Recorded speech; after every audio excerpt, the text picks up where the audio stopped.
There's a huge amount of missable content depending on how you play the Outer Worlds too. So now that it's officially out, let's revisit the top things that I think you should be focusing on ASAP to make the most out of your first playthrough. Obviously, there's no wrong way to play a game. I am a huge advocate for playing however you have the most fun. But these tips will help you make sure that you have every option available to you, and therefore you won't be missing out on any important discoveries on your journey throughout Arcadia. Make sure you explore the planet. Open up your map and make sure there is as little fog of war left as possible when you're done exploring. Actually, does everyone call it fog of war, or is it just because I come from an RTS background?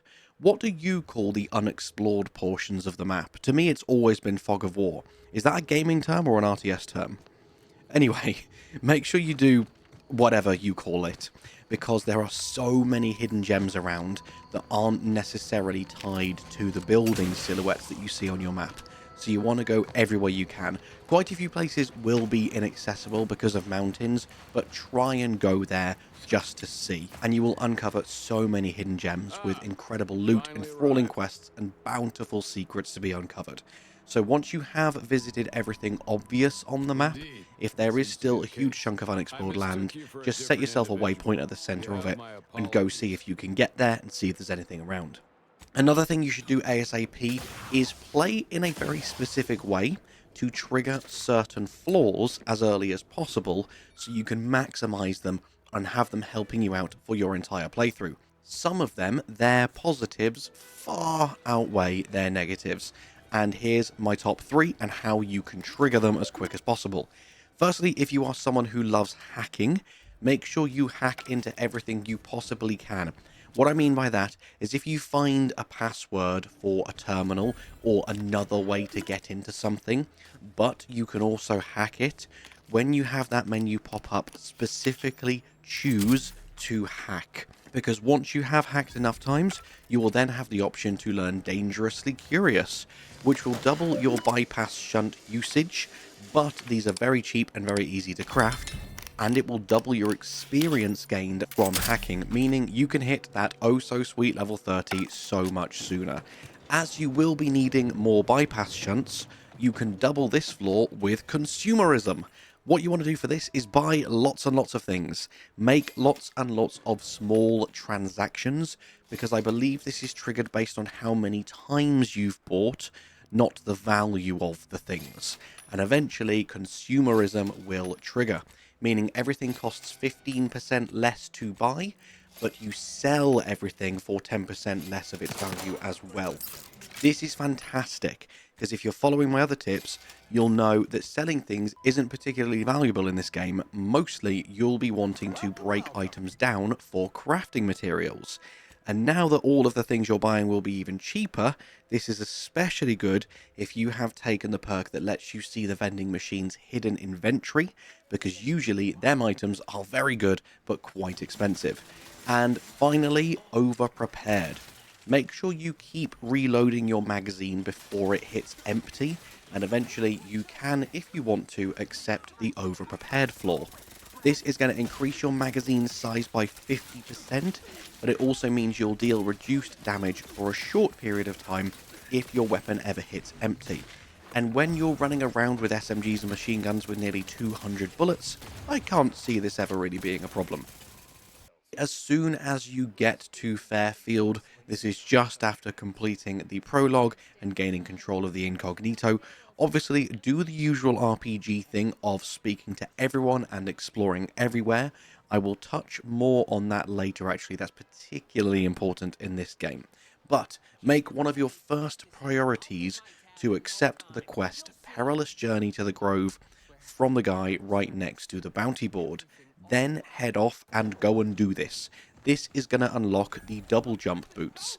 That's correct, double jump is missable.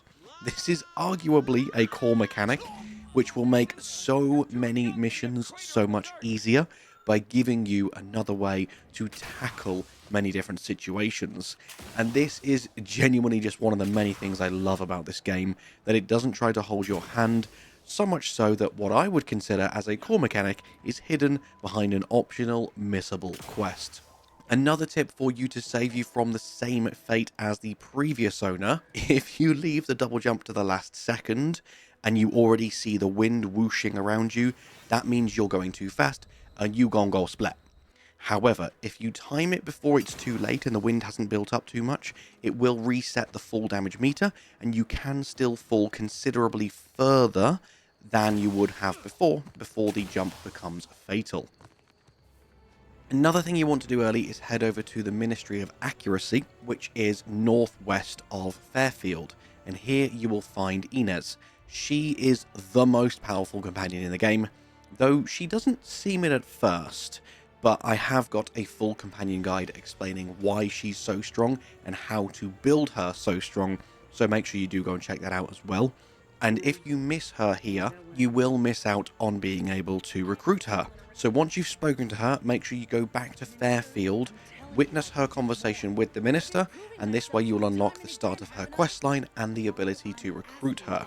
She is easily the most missable companion, despite being the first one you can recruit. And as I say, I've got a full video explaining that, so make sure you're subscribed to the channel so you can check out my other Outer Worlds 2 videos when you're done with this one.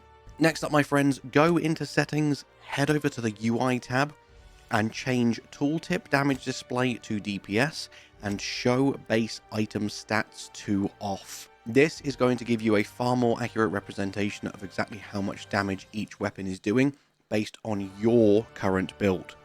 Please note this doesn't factor in magazine size or reload speed, but you can easily make that quick calculation for yourself. It's not too much of a factor as long as a gun doesn't have something crazy like a 5-second reload time.